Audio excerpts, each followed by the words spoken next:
मनमाडला वर्षावासाला प्रारंभ. शहरातील बुद्धविहारात धम्ममय वातावरण. मनमाड शहरातील विविध बुद्ध विहारात आषाढी पौर्णिमेनिमित्त वर्षावासाला प्रारंभ झालाय.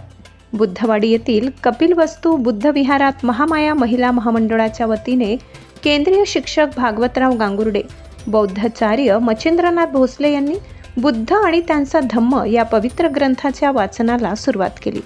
बुद्धविहार विकास समितीचे अध्यक्ष अरुण अंकुश व महामाया महिला मंडळाच्या अध्यक्षा वर्षा सेजवर यांच्यासह बौद्ध धम्म उपासक व उपासिका मोठ्या संख्येने उपस्थित होत्या. तर श्रावस्ती नगर येथील श्रावस्ती बुद्धविहारात बुद्ध धम्म फाउंडेशनच्या वतीने थेर गाथा व थेरी गाथा या पवित्र ग्रंथावर प्रवचन मालिकेचे आयोजन करण्यात आले आहे. माजी नगराध्यक्ष राजाभाऊ आहिरे, समाजसेवक संजय कटारे, सुनील पगारे, विलास आहिरे आदी उपस्थित होते.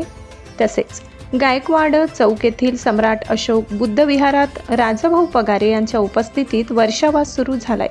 त्यानिमित्ताने गायकवाड चौकातील सर्व उपासक उपासिका उपस्थित होत्या.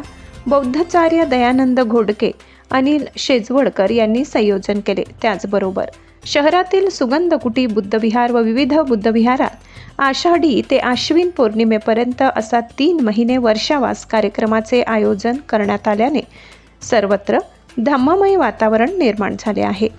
जनश्रद्धा न्यूजसाठी प्रतिनिधी आम्रपाली निलेश वाघ.